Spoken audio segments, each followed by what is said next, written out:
Everybody. Tonight we'll do the roll call introductions as we've been doing. I'm David Hall, Chair. Wendy Mead, Vice Chair. Say hello.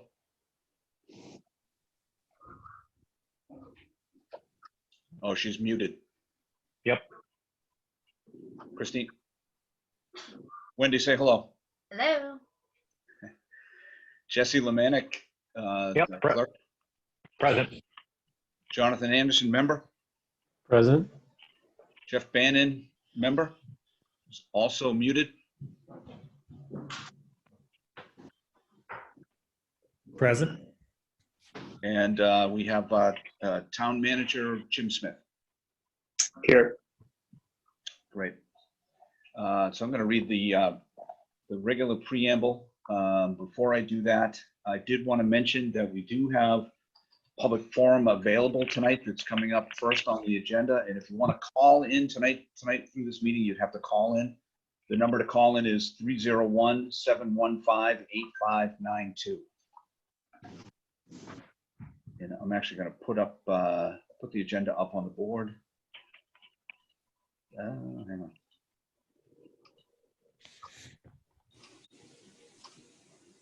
All right, you can see that? See the agenda? Yes. All right, great. Good afternoon. This open meeting of the Town of Sutton Select Board is being conducted remotely, consistent with Governor Baker's executive order of March 12, 2020, due to the current state of emergency in the Commonwealth due to the outbreak of the COVID-19 virus. The governor's order suspends the requirement of the open meeting law to have all meetings in a publicly accessible physical location.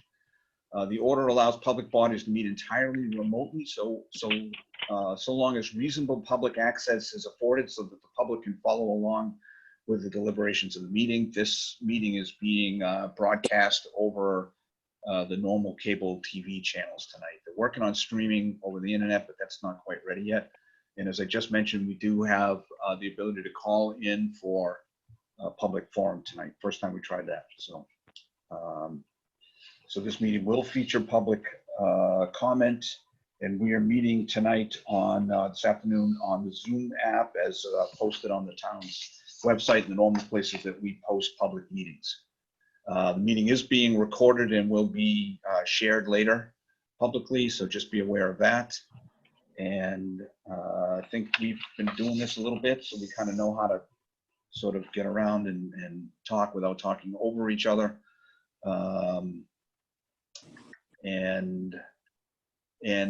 Just so we know, each vote will be taken as a roll call vote. Thank you. All right, so our first agenda item tonight is, hang on, I don't have it in front of me, is the public forum. So I don't know if we have anybody on the line for public forum. You do not right now. All right, hearing none. Next, we have the minutes. Jesse, can you take the board minutes? Yes, sure, Mr. Chairman. If I could, I'd like to make a motion to accept the minutes from 3/19/20 as presented. Second. Sorry. That's a motion and a second. Any discussion? All in favor? David Hall, aye. Wendy Mead, aye. Jesse Lemanik, aye. Jonathan Anderson, aye. Jeff Bannon, aye. Well done. That passes 5-0. Mr. Chairman, if I may, I'd also like to make a motion to accept our meeting minutes from 4/7/20 as presented. So moved. That's a motion and a second. Any further discussion? So all in favor? David Hall, aye. Wendy Mead, aye. Jesse Lemanik, aye. Jonathan Anderson, aye. Jeff Bannon, aye. That also passes 5-0. Thank you very much. All right, the next item is Conservation Commission Planning Board appointments. Jim? Thank you, Mr. Chairman. We have, I'm recommending 2 appointments to the board this evening. The first one is James Marin to be appointed to the Conservation Commission as an associate member. And the second one is Kyle Bergeson to move from associate member to a full member of the planning board. So the first one is James Marin as an associate member to the Conservation Commission. You may remember Mr. Marin. He currently serves on the zoning board as a full member, and he inquired and would like to serve on conservation. And the Conservation Commission met and agreed to add him as an associate member to the commission. And you provide. And, you know, if I can, I'll just say that Kyle Bergeson has served as an associate member of the planning board for a couple of years. We would like to, and he's filling Ms. Sanderson's position, who retired from the planning board. Her position is going to expire next month. So I figured if the board is in support of this, the board can appoint him for a 3-year term ending June 30th, 2023. Okay. And we do have a note from you in the file from town council indicating that we really do not have a conflict of interest problem with somebody serving on 2 boards. I figured that may be a question that comes up tonight, and I figured I'd get ahead of it. I did contact town council, and he said there was no issue. And it's very rare that zoning board and conservation get involved with an issue. If there is one that happens and that Mr. Marin has a potential conflict, he can always recuse himself from the discussion, depending upon which board goes first. Okay, so taking them both, Jesse, if you have any questions? Yeah, Comment? sure. Yeah, I do, of course. Thank you, Jim, for presenting both names. I know both Jim and Kyle fairly well, and I know both of them are completely dedicated to the positions in which they are serving, or at least seeking to serve. I do have one question about the planning board seat, Sure. because that is an elective office. Had anyone pulled papers for that, or is that going to be an open seat, or was Miriam intending on running for re-election initially?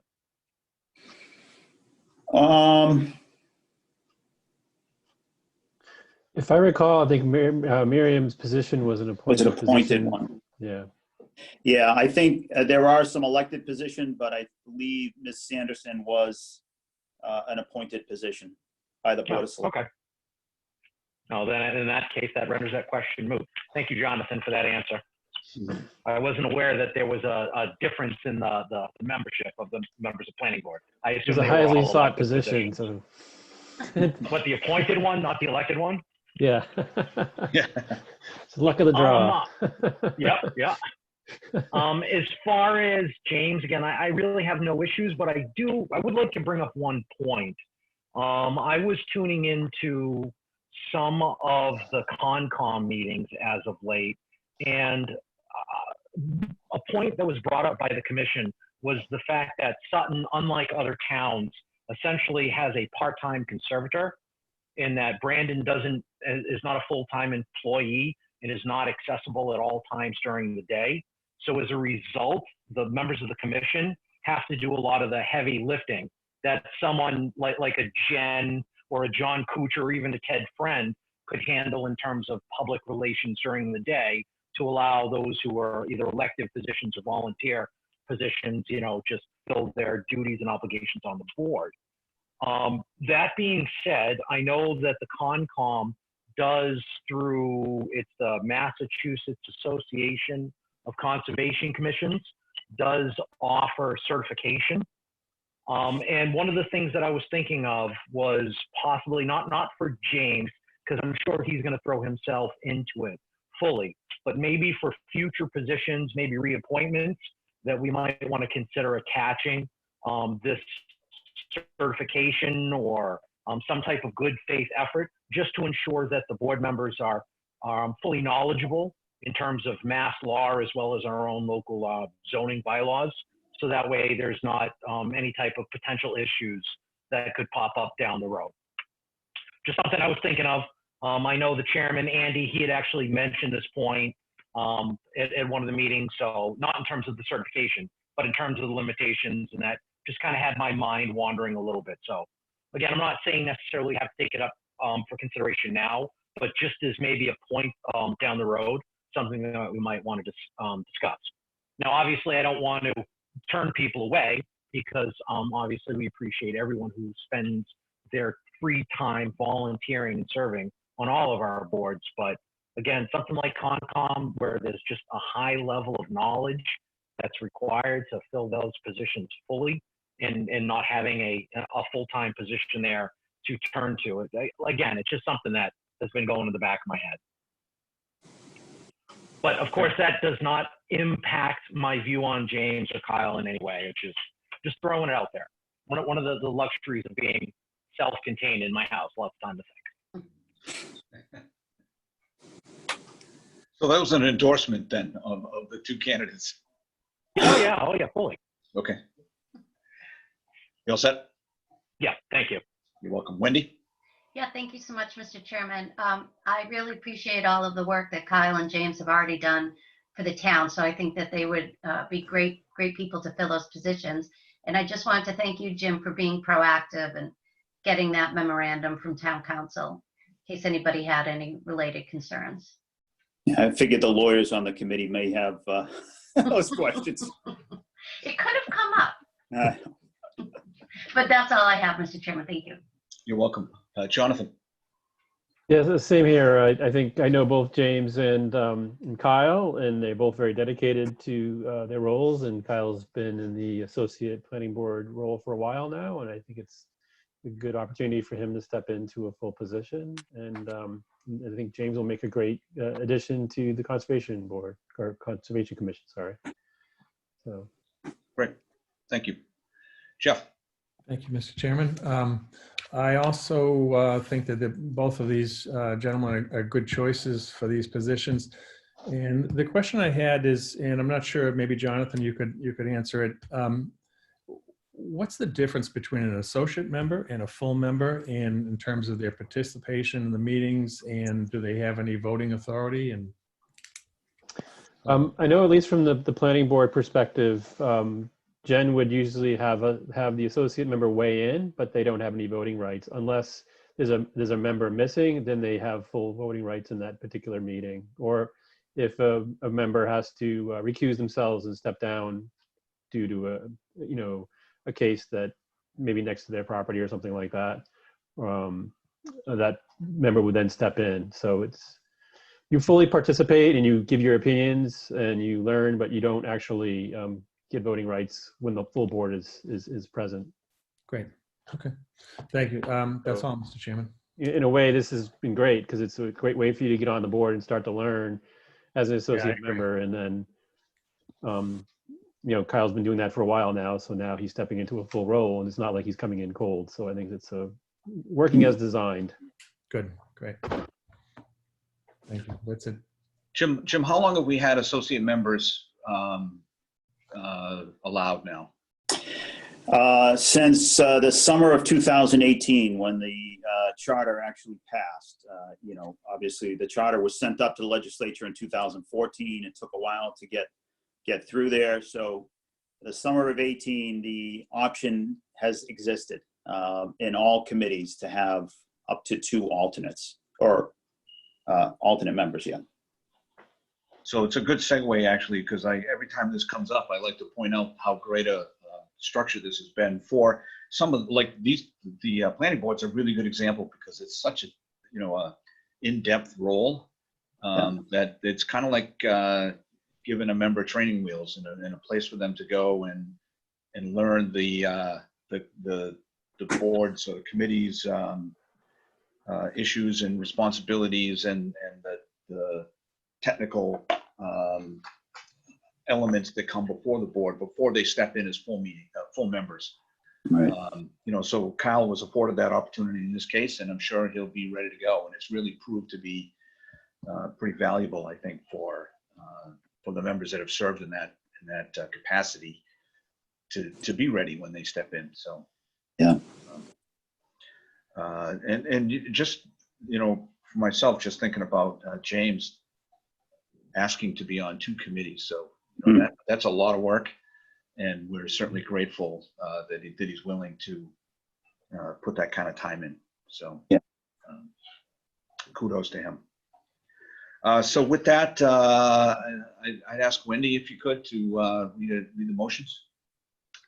Yes, I would like to make a motion to appoint James Marin and Kyle Bergeson, James as an associate member of the Conservation Committee and Kyle Bergeson as an associate member to the Planning Board. I'm sorry, as a full voting member to the Planning Board. Yeah, with the term to expire June 30th, 2023. Can we add that? Yes, with their term to expire June 30th, 2023. Jim, is it okay if we vote it that way? Yes. As opposed to separate votes? That's fine. Yep. All right. I just need a second. Second. That's a motion and a second. Any further discussion? All in favor? David Hall, aye. Wendy? Wendy Mead, aye. Jesse Lemanik, aye. Jonathan Anderson, aye. Jeff Bannon, aye. Great. So both appointments passed unanimously. Thank you. Up next is a letter of support for the Sutton Housing Authority. Jim? Thank you, Mr. Chairman. The Sutton Housing Authority, under the leadership of John Slocum, has been working with the CMRPC, and Jen Hager has been very involved with this from the town of Sutton on working on a grant in the amount of $191,000. And it's essentially sidewalks, infrastructure, gardens, to make the housing authority more attractive to not only, mainly to the residents in that area, and also to make it safer for the residents to access the shopping area across the street from the housing authority, Jim's Pizza and everything else. So we're requesting a letter of support by the board. If there's a challenge day for you to come in and sign this, the board could authorize me to sign it on your behalf as chairman, and we could get it out. I think Jen needs it in the mail tomorrow. Okay. Sorry. Well, I mean, I don't anticipate a problem getting there to sign it, so. Okay, great. Jesse? No, I think this is wonderful. I know the CMRPC has all types of public grants that are available. And I think Jen, always engaging in her due diligence, always looking for funds for necessary items that we would probably have to go to the voters in terms of looking for money for.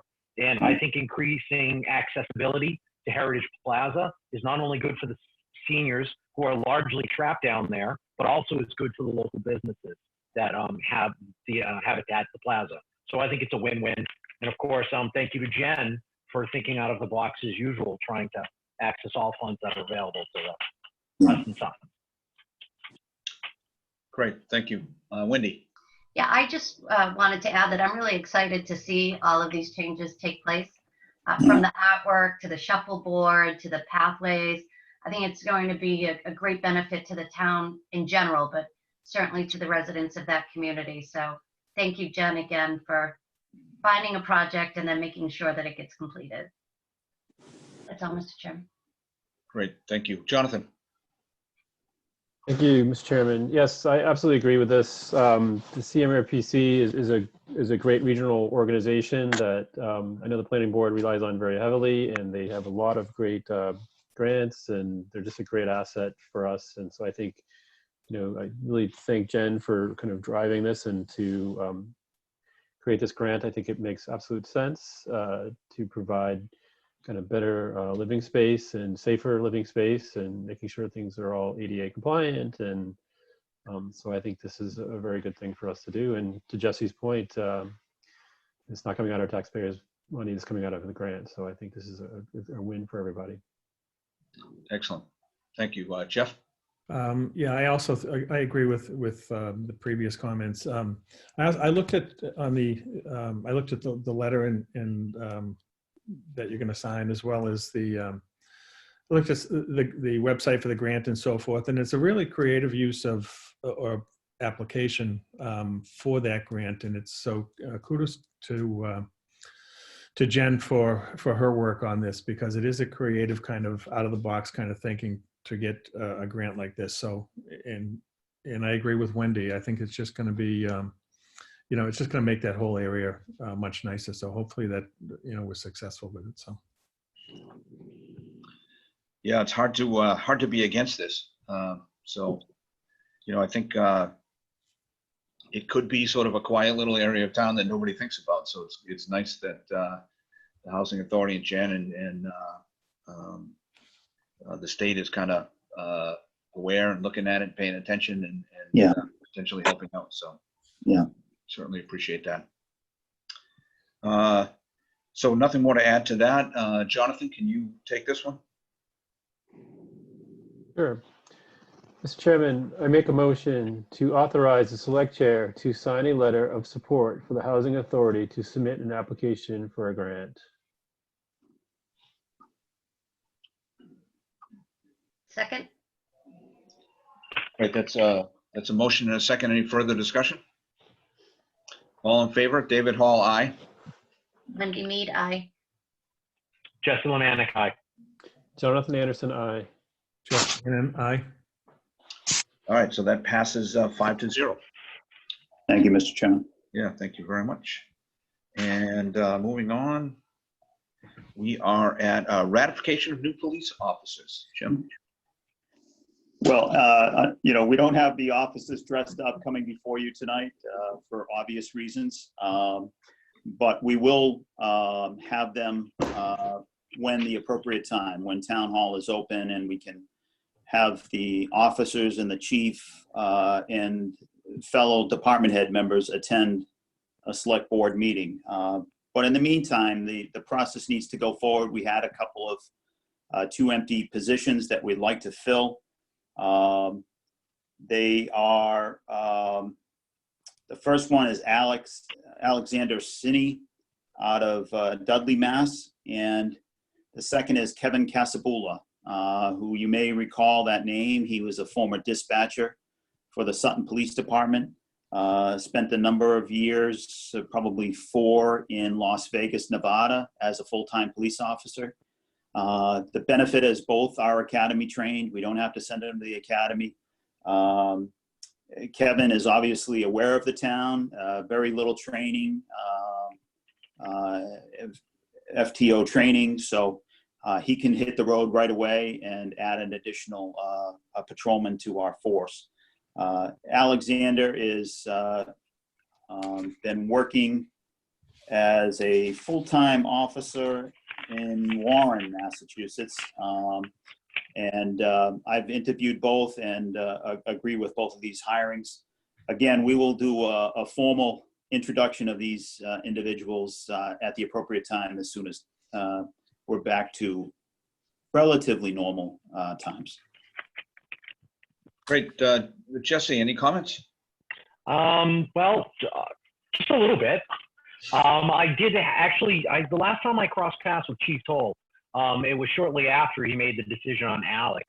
And we sat down and just kind of just off the cuff, he just shared some insights on some of the latest technologies that's available and thought that goes into hiring. And I know the chief was very, very happy with this decision. I don't know if at that point he had presented it to you yet, Jim, or not. This was several weeks ago, but I know the chief was excited. And, for me, I know Kevin, and I remember how sad many people in town were to see him leave when he went off to Vegas. So this is a homecoming. So once again, I think everything is going to come up blue for the SPD. We have 2 fine additions to the patrolman ranks, and I look forward to seeing them out on the streets. Great. Excellent. Thank you. Wendy? I'm excited to ratify both of them this evening, and just to apologize to them for the current state of events. But as soon as we can get back to a relatively new normal, I look forward to seeing them over at the select board meeting room. And I just thank you, Jim and Chief Toll, for your efforts in finding two perfectly suited candidates. Thank you. Great, thank you. John? Thank you, Mr. Chairman. Just as both Jesse and Wendy said, I'm excited that we've filled these two positions, that both Alex and Kevin have previous experience and they're both academy trained. And especially with Kevin, being from town, he knows the town, so very little training there. And just happy that we're able to make these hires in this time, and welcome them aboard. Excellent. Jeff? And just to reiterate what everyone else has said, I agree with all that. Jim, are they fully staffed now? Yes, this brings them to a full complement, essentially. Okay. Very shortly, July or August, we will probably be losing a lieutenant, but this brings us to full complement, and we are good to go. Good. Okay. And it's unfortunate that we can't be together and have them with us at the same time and have all those seats filled for our meeting. So hopefully, we can have that happen when we get back. So. Thank you, Jeff. Yeah, it's obviously just one of the many inconveniences we have relative to COVID-19 at this point. My wife and I went out for a walk the other day, and we got pulled over by Sergeant Nunemacher, and he happened to have Alex in the car with him. So it was good to see him in action. It turns out that I know Alex a little bit through his family. Don't really know him personally, but the feedback actually over the course of years for him has been really tremendous. So I think he's going to be a great hire, as they both are. So it's nice to see him come on board. And as we've all said, we wish we could do this in person. But congratulations as always to Dennis for his methods and his outreach to go find good people and put good people in place for us. So yeah.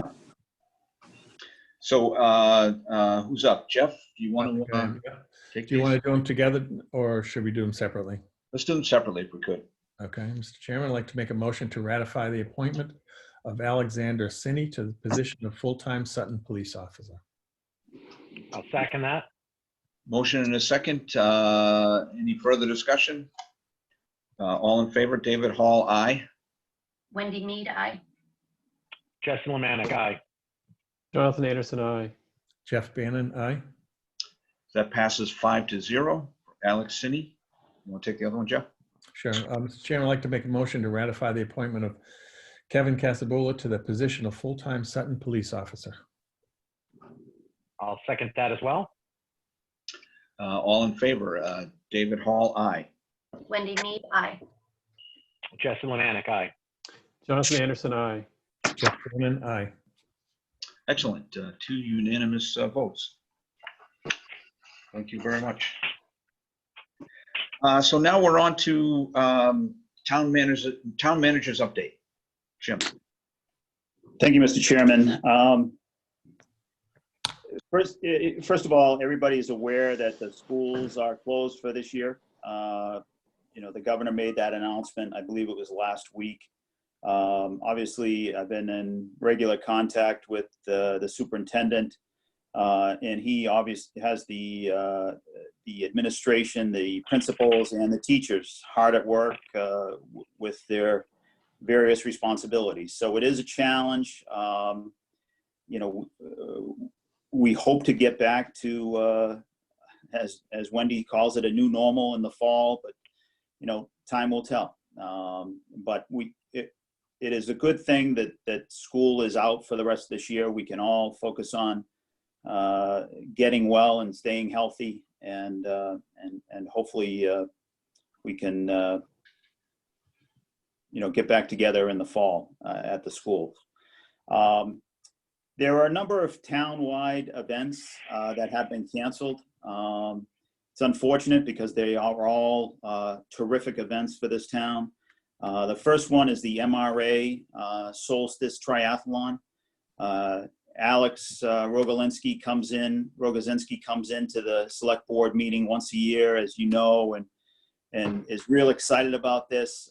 But unfortunately, just too much going into this event, and he decided to cancel the event scheduled for June 19th. Hopefully he comes back next year and we can resume.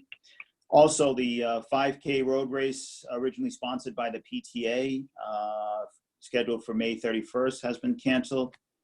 The Memorial Day Parade, originally scheduled for May 25th, has been canceled. The 4th of July Parade, originally scheduled for June 28th, has been canceled. Everybody was sad and reluctant to do this, but they understood it was in the best interest of this community to make these decisions. So I appreciate their thought that went into this whole decision-making process. The next update, Manchog Lake boat ramp. We decided to close the collection area down by the actual boat ramp itself for the summer. Typically, individuals put either $6 in for in-state or $12 in for out-of-state. And we collect on average about a little over $4,000 a year. Right now, we have over $36,000 in that account, which can only be used for boat ramp improvement purposes. So, if the boat ramp which is a concrete structure, has any issues, we can repair that. We can use it to pave the boat ramp area, the parking area, which we've been talking about. But there are limited uses for the revenue that we collect. But we decided, for everybody's health, from Matt Stencil, who collects the money, to Deb Jakes, who counts the money, better to just Matt Stencil put a enclosure over that, so people can't submit money to that. And right now, we've got to go that way. It is a little bit of loss of money, but I think it's in the at least the employee's best health thought process that we go that way. Next up, FinCom meeting. FinCom has requested to have a meeting, and we are planning on having a meeting next Tuesday, May 5th. I have been speaking with Pat Morris and David Hall. Both are very interested in this meeting, and they both agreed to have a co-sponsored meeting. So it'll be chaired by Pat Morris and David Hall. And we will review our current financial situation. I've been working closely with Tim Harrison, Ted Friend, just trying to get on the same page, which I think we are. We have eliminated state aid from this budget, the increase in state aid, which was roughly $66,000 for Chapter 70, as well as UGA money, unrestricted general aid revenue that comes into the town. So we have level funded state aid year over year, and made some additional decisions. Right now, we're proposing to freeze the OPEB OPEB policy that the select board created probably 5-6 years ago. And that frees up the $100,000 appropriation.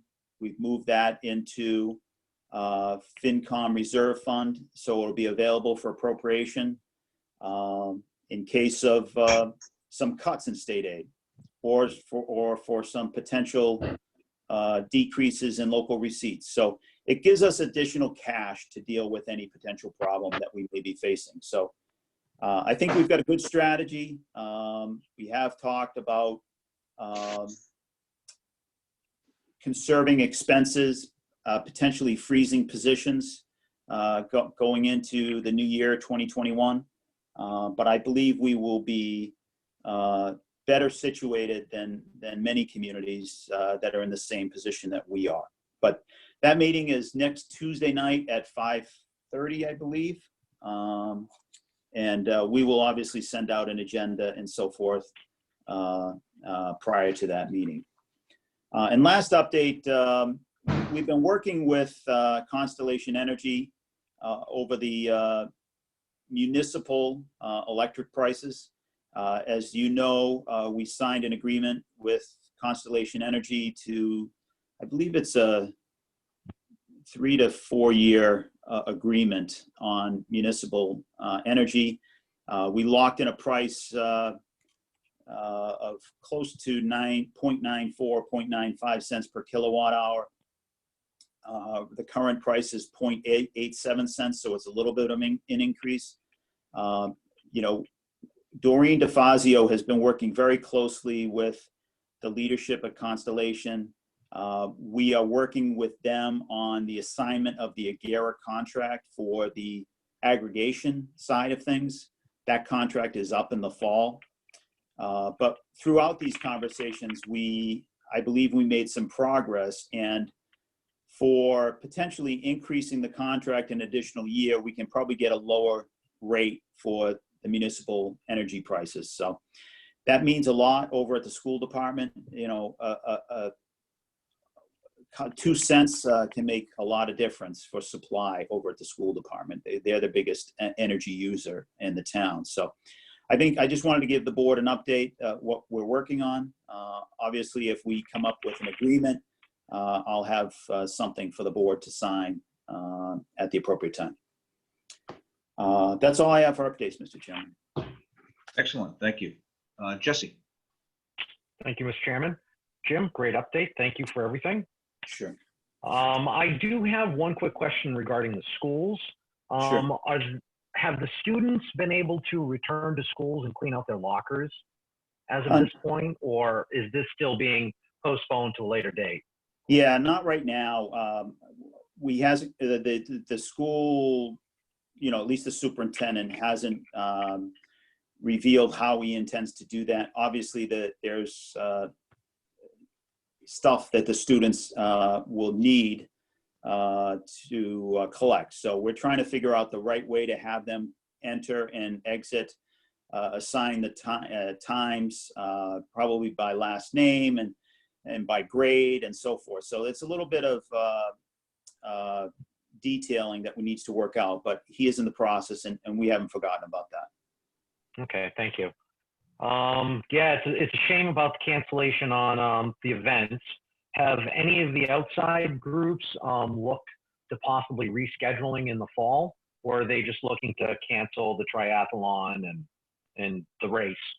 Yeah, my guess is, you know, as you know, a couple of those events are date specific. Obviously, Memorial Day and 4th of July. And I think that both committees, particularly the 4th of July committee, wanted to respect the companies that they raise funds for to sponsor this event. Many of these companies are struggling right now, out of work, closed down, and they didn't want to put an additional burden on those companies. So that was a big driver of their decision. And obviously, you know, the whole climate and encouraging social distancing, and so there was just too much to go into it. So they figured they would just take a break, really focus on next year's event. The 4th of July parade is here to stay. They just need to take a 1-year sabbatical. As far as the Memorial Day parade, Dave Karasias has been terrific. He will likely honor the individuals that died in service to the country, but in a more in a quieter way, with 1 or 2 individuals from the Dudley Gendron going to the grave sites, rather than creating any sort of event or encouraging the crowds to attend, he will just do it respectfully for those events. I know in terms of the Memorial Day parade, I think the Legion families are thinking about doing just a small ceremony also at the post, but of course within the 10-person limit. Yeah. And I was intending on speaking to you about this later anyways, before we could present it to the board, because the plan seems kind of concrete, but obviously it would be a private function as opposed to a town event. And we would like to, at least the post would like to keep it that way, but Yeah. also at the same time, keep it under the 10 people. Yeah, So thank you for bringing that up. sure. The boat ramp, I think that's a sound idea. Looking forward to see how FinCom goes, because there's so many members and there will be so many little squares on the screen, but I'm Yeah. sure Dave and Pat will run it efficiently. On the electricity negotiation, did you mention whether or not there would be any way to parlay a new town deal that when the resident contract, Sutton Power, is renegotiated, that residents might be able to see any type of benefit? We did have those discussions. They seem pretty tight on keeping with the current aggregation contract that was assigned from Agera. And that contract is up in October, and we will go out to bid in October, and effective January 1, we'll have a new aggregator. It may be Constellation again, but we'll wait and see. What we have done is parlayed it into the municipal rates and got a little leverage on that side of things. And they are working with us and listening to our ideas. Familiarity, there's something to be said about that. So hopefully we can maintain a good relationship, and who knows, maybe they'll come forward with a solid bid come October. Yeah. That's all I have. Thank you, Jim. Thank you, Mr. Chairman. You're welcome. Thank you. Wendy. Thank you. I have a question that I'm not sure if anybody can answer or not, but I'm just curious with regard to the schools, how are the teachers doing examinations with the students remotely? And again, we might not know the answer to that, but I'd perhaps like to try and find out that answer from Mr. Friend. I don't believe they are. I think right now I've got a ninth grader and a seventh grader, and I think what they're doing is doing assignments, completing those assignments, and they are being graded to some extent on completion. You know, a 2 is they completed it, they did it, and a 1 is they partially completed it, and a 0 is they didn't do anything at all. So it's going to be tough to assign grades for the last quarter or semester at the schools. Obviously, if this situation continues into the fall, we're going to have to figure out a way to have, virtual classrooms with tests, with grades, and so forth. But this came on us so quickly that, I think they are doing the best they can with the 0, 1, 2 scale. That's a tough one. Yeah. Just to reiterate, I'm really disappointed that all the events are being canceled, but I think it's really the only prudent thing to do at this point. So I'm glad to see that the coordinators have, stepped up and taken that responsibility. I am really looking forward to the FinCom board meeting next week. Like Jesse said, there'll be several little squares, but more importantly, I'm just interested to see what comes out of the meeting and, how well it goes. So I appreciate, both chairs being on board with that. Constellation Energy, it's unfortunate the price is a little higher, but I think the term of the contract, it will work itself out in the end. Yeah. So, but that's all I have, Mr. Chairman. Thank you. Yep. Thank you. Jonathan. Thank you, Mr. Chairman. And thanks, Jim, for the update. Sure. Obviously, one thing I would like to do is just commend the school department and the teachers, and just in kind of adapting as quickly as they did. this wasn't something we had a plan for, and I think they've done a great job. And I know my kids are pretty busy throughout the day and getting their work done most of the day, which I think is good. Obviously, it's a tough situation with kind of the grading and having to just kind of receive like, 1s, 2s, and 3s or whatever. But I think one of the things that I'm concerned about is that if there's some form of social distancing going on in the fall, like what are our plans for that? Because the model we have right now has been good to adapt to the situation we're in now. But I think going longer term as a parent, I'm pretty concerned if we don't start to ramp up some learning that goes beyond just kind of the content that they're receiving now. So that's just something that's on my mind, and I'm sure it's on other parents' minds as well, and them not getting behind too much. So I think it's definitely prudent that my assumption is, and this is kind of what we're dealing with in my workplace, is that there'll be a mixed environment, and that could potentially happen in the school somehow. So what does that look like, to make social distancing work? So just something to keep in mind there. Yeah. As far as the events go, like everybody else said, this is, it's a disappointment we've had to make these cancellations. A lot of work and effort goes into planning these, but I do think it's the prudent thing to do. Particularly, I'm really bummed out about the Memorial Day, about the 5K PTA race I had committed to doing. Actually, in all seriousness, no. I mean, okay. Now I have nothing to run for, to prepare for, so I've got to have another reason to run. So, let's see. As far as the boat ramp fees, I think that's the right thing to do. It's $4,000 a year. Helps build out the fund. I think the fund is at 36,000, as you said. So I think, if we need to do any repairs, we've got some money there. I think it's not going to be a big loss, but I think just in light of, reducing the risk for employees, I think it makes sense. FinCom meeting, I'd be interested to see how that works. And then as we get closer to town meeting, hopefully we'll be able to meet in some form and not have to cancel it. So that's going to be interesting to see how that evolves. Municipal electrical prices, I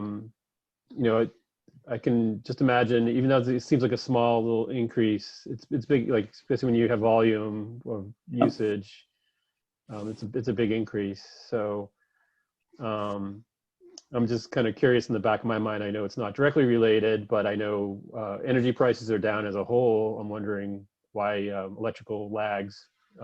Maybe it doesn't lag. Maybe it's because it comes from a different source. But one of the things in my mind. Yeah, well, just to comment on that quickly, one of the big drivers of electric prices are natural gas. That's the primary fuel that creates electricity. As we've talked about in the past, we have sort of a bottleneck here in New England. It's difficult to get natural gas up here. A lot of other parts of this country, electric prices are cheap. But in the Northeast, they tend to be on the higher end, in large part due to the bottleneck. And there have been a number of attempts to increase natural gas supply in New England, pipelines at various locations. But as we all know, that those have been, shot down in a lot of cases by neighbors, people that have interest in not having that. So this is the price we bear. Yep. Yep. Thank you. Sure. Thanks, Dave. Thank you, Jeff. Thank you, Mr. Chairman. Just a couple of things. First, in the schools, in answer, I guess, a little bit to Wendy's question, and my perspective is just from my wife in the elementary schools. I don't believe that they're holding the students accountable for the work due to the lack of computer access that all the kids have equally across town. Whether or not, it's not even so much that they don't have a computer, it's also that there's maybe multiple kids in the household where only one of them can use it at once, or parents are working at home and they need the computer. So I think for that reason, among others, I assume, they really aren't holding them accountable grade-wise, which makes it, I think, a little difficult for everyone. And I know how hard the teachers are working, and I'm sure it must be very difficult. I don't have kids in school anymore, but it must be very difficult to be working at home and trying to homeschool the kids at the same time, and multiple kids across multiple grade levels. So it's a tough situation everywhere. And yeah, it is unfortunate about the cancellations. And, particularly from my perspective, I was really looking forward to participating in the Memorial Day ceremonies at the various cemeteries across town. So that's personally disappointing that we have to do that, but I do understand it. The FinCom meeting will be interesting. I do have one question, Jim, and you may have, I don't know if you touched on it or not. Do you have any sense of what whether or not, or where this federal stimulus money may or may not happen? I know it's a little bit of a political football right now, but.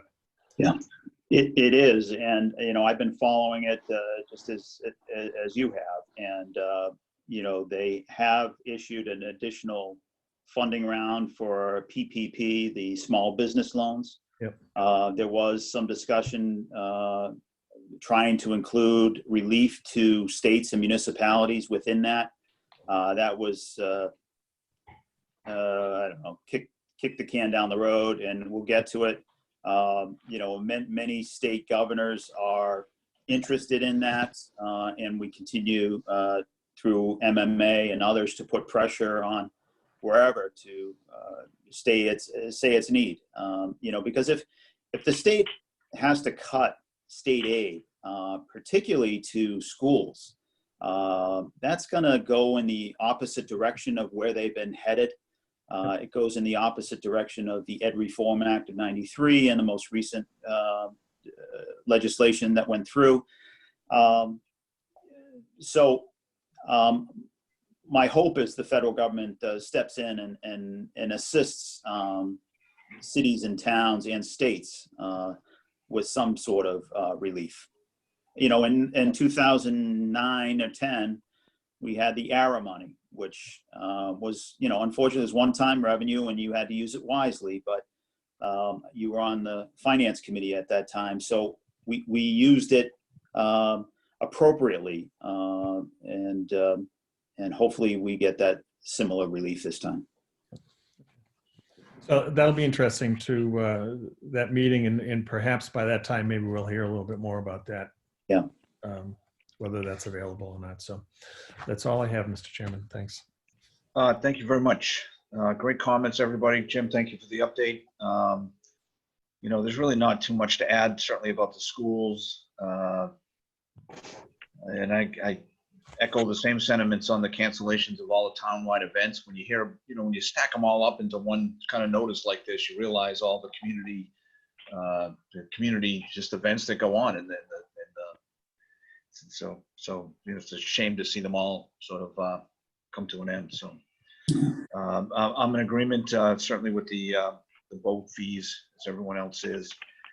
I did want to take a minute and thank kind of a number of people regarding the FinCom meeting, starting with the chairman of the finance committee. It was gracious of him to sort of open up his meeting to us. And, honestly, I think the purpose for doing that was partly to do with having to do this over this kind of meeting, and it was just a little bit hard to coordinate. Given the state of the budget at this time at the state level, I think there's just been a lot of concern about what the impact is going to be on our local budget, and I felt like this board would want to have an opportunity to certainly listen in, but also to participate. So the reason for the joint meeting is just to sort of make it a little bit easier for us to be able to participate if we want. So thanks to Pat for allowing us to do that. And also thanks to Jim and Tim for, just for spending some time on what was once a balanced budget, still is a balanced budget, but the circumstances have, I think, forced us to just look at it a little bit differently, take another look at it and see what we can do to just anticipate what impacts might come down the road and what we can sort of do to prepare ahead of time for that. So Yeah. thanks to both of you for doing that. And it'll be interesting to hear more about it at the meeting next week. So Sure. Certainly I'm looking forward to that and looking forward to the results out of the negotiations with Constellation as well. So thank you. Great update. Thank you. And I believe we are back to announcements, roundtable, and business topics. Jesse. Yep, thank you, Mr. Chairman. I have a couple, but before I get in my list, Jeff's question to Jim made my mind wander a little bit. Jim, do you know if maybe we might not be able to get any extra aid from the state or the federal government, but do you know if there's any grant programs, maybe through Homeland or through FEMA, that maybe we'll be able to access for maybe some of the extra services that we're providing? I don't know if Jen or Doreen or maybe even Maynard, has access to that information, maybe just to offset some of the incurring difficulties that we're dealing with currently. Yeah, no, we'll continue to put pressure on the federal government, but we are accessing grants. We have gotten some grants, Board of Health grants. The town of Charlton, through their manager, applied for a grant. Cheryl Wawinski is the lead on that grant. It's a regional grant. And Tim Harrison's been working very closely with Cheryl and Judy Bader on all of the costs that we've been dealing with the COVID-19, and all those costs are being accumulated and will be submitted for reimbursement through this grant. Particularly even over the schools, the nursing suite over at the high school, which we've been using on a regular basis. We've used their computers, their phones, their electricity, everything else. All of that is billable to this grant. So there are some other avenues. Maynard's been all over MEMA and FEMA, attending almost daily press conferences with those groups. So whatever is out there, we will find it, and because we've got great people, and we will get the access to whatever we can. Good, thank you. Thank you to Cheryl, and thank you, of course, to Maynard for all the work that he does quietly behind the scenes every single day for us. Yeah. As far as my usual meeting updates, food pantry needs. I know Michelle posted them last week. I had the same list that Michelle posted and Pam or Christine shared on the Sutton site. But for those people who happen to miss it, Michelle needs for the food pantry Spam, hot dogs, frozen, juice boxes, Pop-Tarts, ketchup, sugar, and cleaning spray. And of course, detergents are always a must. So pick up an extra bottle of laundry detergent or dish detergent. That would be appreciated. I'd also like to thank everyone who's donated, because there has definitely been an uptick on the draws, even though the food pantry currently is operating under a limited time frame. But Michelle definitely has seen more people, first timers, drawing on the food pantry. So thank you to everyone in town for their continued generosity. I'd also like to thank those people that are volunteering for Meals on Wheels, because that's also as important. And they're out there every single day making the rounds. So thank you to Michelle Saucier for overseeing that project. Thank you to EMS. There may be this pandemic, but pandemics don't cause fires to stop or other emergency situations to happen. So thank you to everyone in the fire department and in the police department for continuing to show up every single day for our residents. And last but not least, I'd like to thank Pam and Christine, something near and dear to my heart. I've definitely appreciated being able to watch Mass on TV on Monday and Friday morning.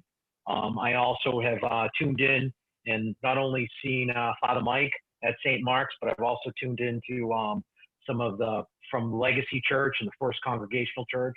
So thank you for Pam and Christine to helping those in town who are doing their best to maintain their tight relationship with God. And that's all I have. So thank you, Mr. Chairman. Thank you, everyone. Thank you. Wendy. Thank you, Mr. Chairman. Just to echo part of Jesse's comments, I really did want to recognize Pam and Christine. They have really taken the ball and run with it, with our quote unquote new norm. Hopefully it doesn't stay that way, but they have done a phenomenal job. I've been extraordinarily impressed. I also wanted to acknowledge Al's Rubbish and Container. Earlier, about a month ago, they contributed several gift cards to the senior center for Michelle to identify some seniors who were in need. And subsequent to that, they also made an extremely large cash contribution to the food pantry. So I wanted to acknowledge their gifts. They've certainly done quite a bit for the town. And that's all I have. Great, thank you. Jonathan. Thank you, Mr. Chairman. I would just, also would like to just acknowledge Pam and Christine as well for continuing to adapt and help us have these meetings. And also now we have people people can participate. And, I think we're just getting better and better at this. And I think while we're in this state, the more access we can give people and make sure that we're as transparent as possible, the better. And I think we're doing a great job in preparing for that. And I'd also like just to thank all town employees, the police officers, the fire department, just as Jesse said, they're still out there doing their job. I saw, some police officers on the side of the road with somebody pulled over the other day, and they all had their masks on. And it's just that much harder to do their job when they're worried about their health and making sure that they're staying safe. So I just wanted to acknowledge that as well. It was very, as I was driving by, I think it was on Boston Road, I could just, I just wanted to acknowledge that it just makes the job that much harder. So I'd just like to thank everybody and kind of dealing with the situation and continuing services to keep going and allowing us all to kind of learn how to work through this. So thank you. Thank you. Jeff? Thank you, Mr. Chairman. I don't have a lot to add to what my colleagues have said already. But just to, again, recognize all the town employees, but also to recognize really the residents of this town,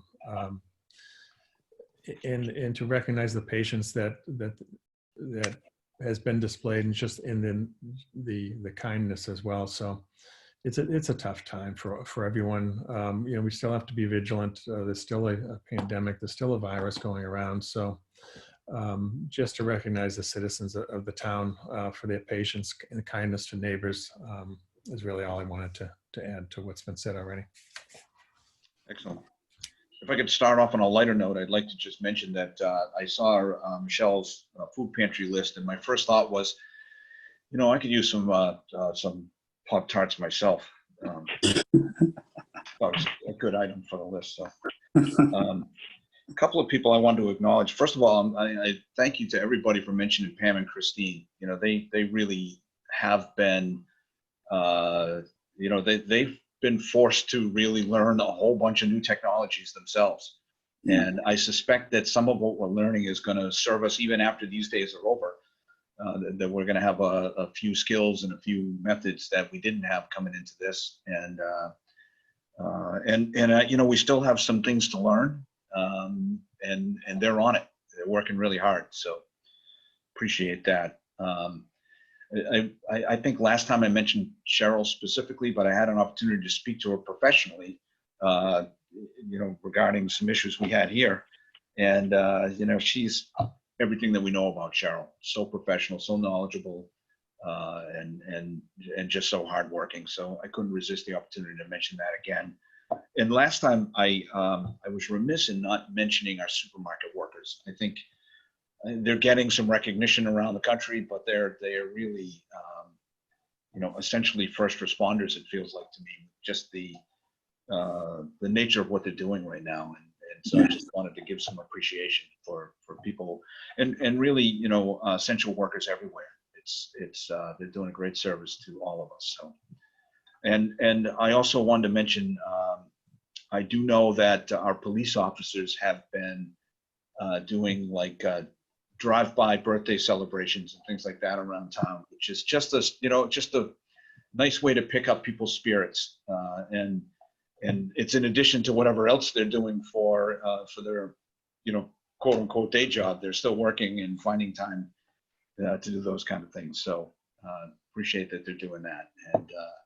And to all the residents, I know it is hard to continue with the conditions that we're living under, but stay the course and stay safe. And that's all I have. So I think that's it. And Could I make a motion to adjourn? you may. And could I second that motion? That's a motion and a second. And David Hall, aye. Wendy Mead, aye. Jess Lemanik, aye. Jonathan Anderson, aye. Jeff Bannon, aye. That is unanimous. Thanks, everybody. And hopefully we'll see you all on Tuesday night. Thank you, gentlemen. Take care. Thank you.